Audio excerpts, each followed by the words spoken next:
in the NFL draft. Hey, make us lunch. We're hungry. Yo, everybody, how you doing? King Ding back here with his stupid floppy hat. It ain't working right. But guess what time it is? You know what time it is. I know what time it is. Maybe everybody outside don't know what time it is because they look at me like I'm weird. But it's time for victory celebration. What are we celebrating? 7-1, the best team in the National Football League.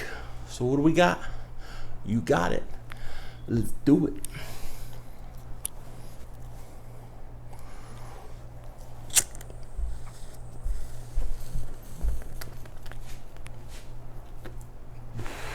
Seven.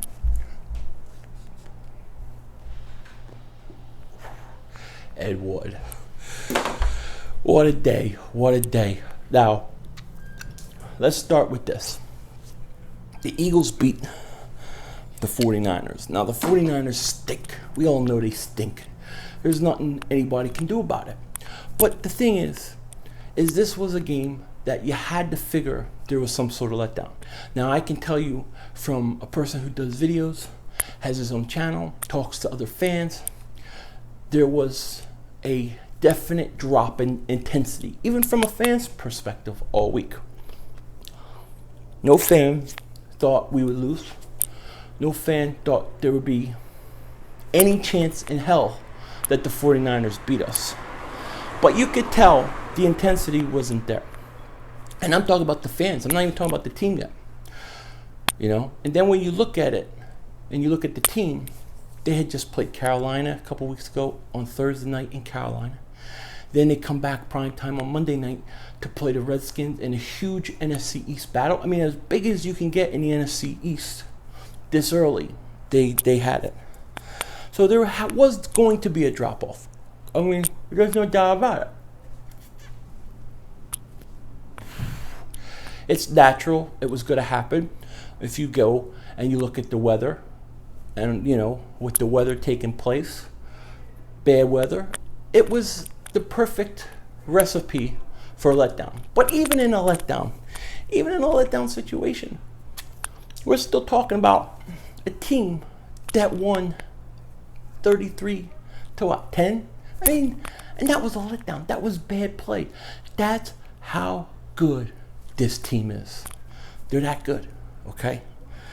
And Carson Wentz didn't have his best game, but one of his best moments, or a very sneaky, underrated moment that many people are overlooking, was that when he had that turnover and it felt like San Francisco may be getting some momentum or have a chance, he turned around and he went down and he scored a touchdown. Now, that's what you expect from a franchise elite quarterback. Nothing less. You don't expect nothing less from your franchise elite quarterback. I didn't. I wouldn't. That's what I expect. Brent Manning and Tom Brady and Aaron Rodgers, that's what they do. Average quarterbacks, they get tighter. They feel the pressure. They start throwing the ball a little harder. They start rushing the throws. They start throwing off their back feet. They get a little bit of pressure. They feel it. They feel the walls closing in on them. But not cool and collective Carson Wentz. Nah. He just let it rip. And what do you know? Touchdown. You take the 49ers' heart, and that's it. And that's pretty much what happened. Make no mistake, the Eagles won a game they were supposed to win. Now, what does that mean?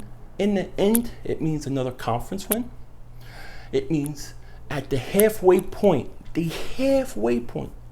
of the year, the Eagles have only lost one game, 7 games. So 3 more wins in the next 8 is 10. 4 more wins in the next 8 is 11. So if the Eagles just went 4-4 the rest of the way, they would have 11 wins. Now, what I expect from the Eagles in the next 8 games is probably at worst 5-3. So that would take us to 12-4, as I said, and give us a bye week. That's what I expect to happen.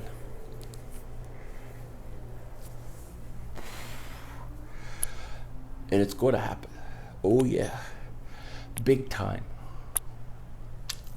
The Eagles are going to be a bye week team. It's going to be interesting who they play. The Saints, they won again. So the Saints are a bit of a roll, right? People are going to start worrying about them because they have Drew Brees and they have a group of running backs. They got a good offense and they're rolling. But here's the thing with the Rams. I don't think their defense can hold up. You know, they're the kind of team that doesn't win in the playoffs, in my opinion, because of their defense. Now, if their defense can continue to improve, then fine. The Saints are a team that can win at home, is built to win at home, but in my opinion, not on the road. Then you have the Seahawks. How big is the Seattle Seahawks matchup going to be? It's in Seattle, so they're going to get the advantage. But if the Eagles pull that game out, let's say the Eagles go in there and beat Seattle. The Eagles go in there and beat Seattle. Most likely they're number 1 seed. And if they can beat Seattle and the Rams back to back, you're talking they got this thing wrapped up. What I expect to happen in the next few weeks is this. I expect to beat Denver. I think we'll play better than we did this week. I expect more of 300 yards, 3 touchdown passes for Carson Wentz. I expect the Eagles to win because Denver's defense isn't good enough to shut the Eagles out. They're a good defense, but their offense stinks. So I expect Denver to lose. The Eagles will go 8-1 at the bye. That's going to give the Eagles 2 weeks to build up to the Dallas Cowboys, who I'm ready. We're dealing with their fans in my live stream today. They're ready. They're in full effect. Cowboy trolls are ready to go. The dingbats of Satan are ready. They're foaming at the mouth. They're being bothered by demons. They're ready. This is a team that comes from the loins of Satan. You understand? The Cowboys are the fruit of his loins. And they affect everything. Do you think the Cowboys just happened to play the Redskins in bad weather? Come on. You think I was born yesterday? Of course not. The Cowboys put some sort of spell on Washington, D.C. They sent bad weather so the weather would fit them so they would have Zeke Elliott and they could beat the Redskins. How else can you explain it? They sure ain't good enough. I can't wait to beat up on Dallas. Tell you what, I'm sick of that team. That team needs to be sent back to the gates of hell. And the Eagles, pow, are going to do it. Now, people think I'm crazy. People think I'm nuts. People don't buy into this stuff. But I do. I believe all of it. I believe all the conspiracies. I was just hanging out before I came on. I was getting my stuff ready. I was listening to the Sports Fury channel. Great live stream. If you don't know, check out the Sports Fury. Check out their channel. Their live streams are great. Sub them up. Like them. They're great. I'll actually be on their show in a couple weeks. But let me tell you something, all right? Now, they were talking about conspiracy theories and whatnot. I'm a believer in all that kind of stuff. I believe in conspiracy theories. And the reason I believe in conspiracy theories is because nobody else ever gives you any other reasons to believe anything else because everything's always hidden. And there's conspiracy theories that go on in sports. I can name 2 conspiracy theories that go on in sports right now that I believe. First is I believe the NBA and NHL draft lotteries are totally rigged systems. They're meant to put teams where the ownership and the league want players to go so that way they can maximize their dollar profits. Second, back in 2005, when, I'm sorry if I'm going on a rant, but back in 2005, Terrell Owens was an Eagle. Now, he wanted a new contract, and he was bitching and stuff like that, right? Now, he was also friends with Michael Irvin and Deion Sanders. And who were they? They were Dallas Cowboys. Now, they used to love T.O., but they were always like, man, T.O. is great, I wish he was a Cowboy, all this stuff, right? When he was with San Francisco. And they felt like he should be a Dallas Cowboy. So they go to T.O., and in my opinion, in my conspiracy theory, they said, look, the Eagles aren't going to pay you. but we got to get you to Dallas. And he was like, well, I just want to get paid whatever, how we do it. So they said, this is what you do, right? This was the plan by Jerry Jones, Deion Sanders, and Mike Irvin.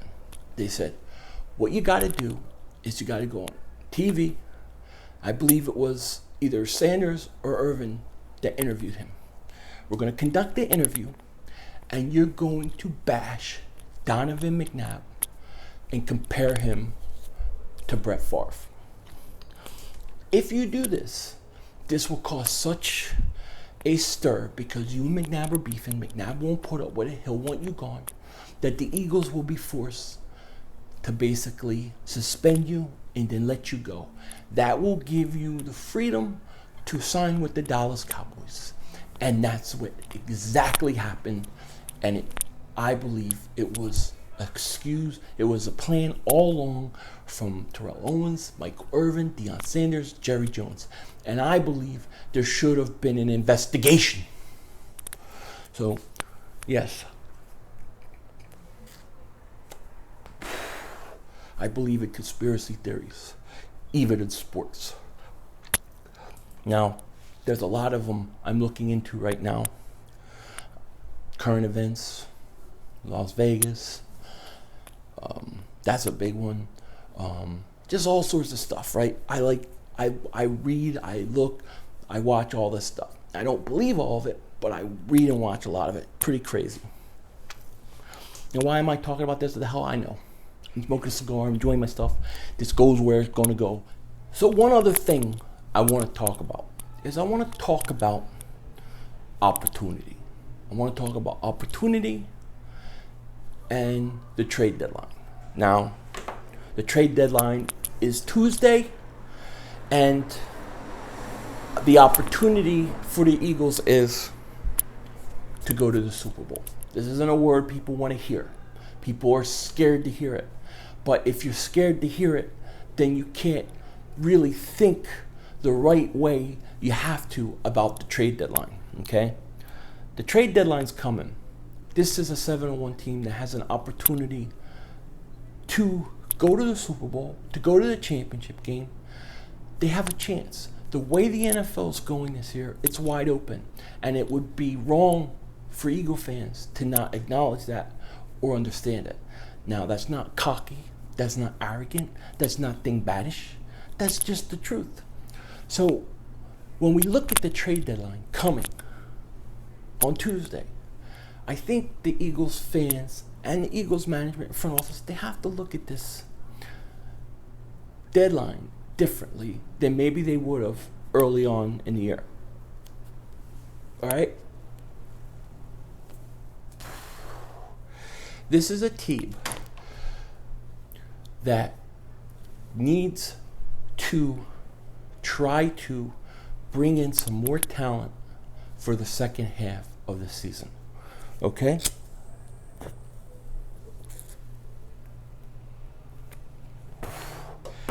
They have to do something because the opportunity is there. You're not always going to be 7-1. You're not always going to be in this position. So you have to take advantage of it. The way the offensive line played today, I'm concerned about it. And no big V wasn't necessarily the problem. It was, it was a concern. The whole line, the left tackle, the right tackle, the interior, everybody. We got to get this shored up. We can't allow this to keep happening. We had this problem against the 49ers, but we need to fix it. And Lane Johnson needs to get going. You know what I mean? So,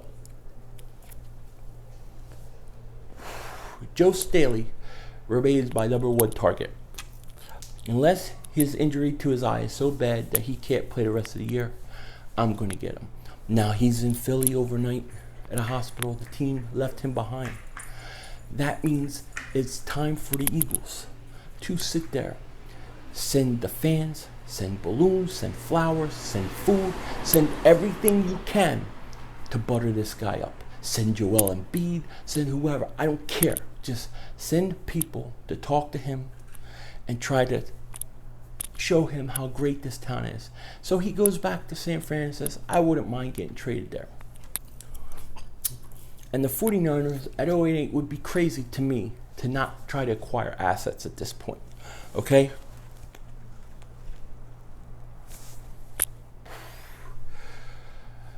You got to try to get him. And if you do, we're set. If you don't and you want to go, for another tackle or something, fine. But you got to try to do something. Now, a lot of talk today has been Calvin Johnson.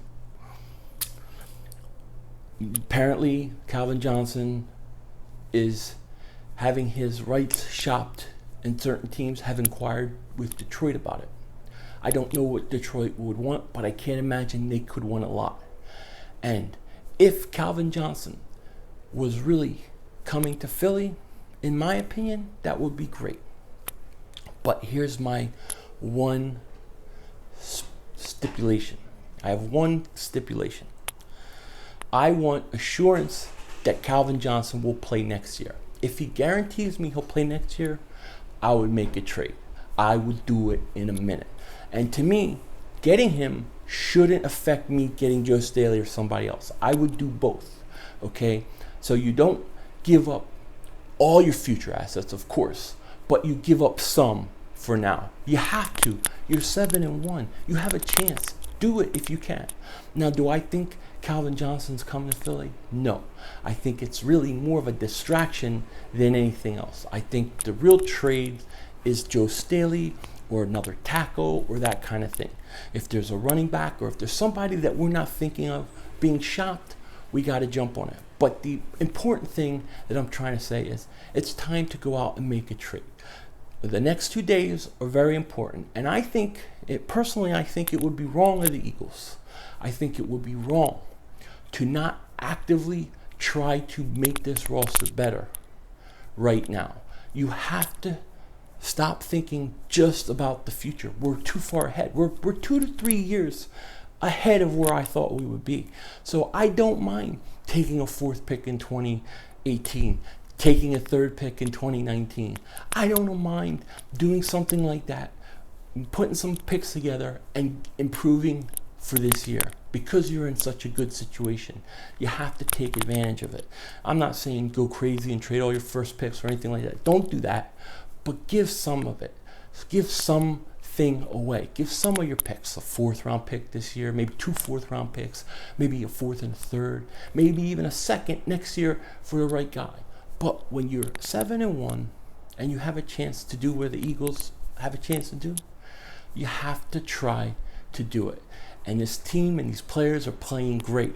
I think it's important for the front office to lend them support to put this team this year in the best situation to win and to make a run in the second half of the season. Because that's what we're talking about. We're talking about making a run the last 8 games. And that's what I want to see from the Eagles. So personally, Philly 500 expects the Philadelphia Eagles to turn around by Tuesday and have made this team better some way. Doesn't necessarily have to be a blockbuster, but something that can really help this team, whether it's depth, whether it's a tackle, whether it's a linebacker, whether it's a running back, whatever it is. You have to try because this team has a chance to go to the big game. And that's just the reality. It's not bragging and that's not cocky. So with that said, I'm going to enjoy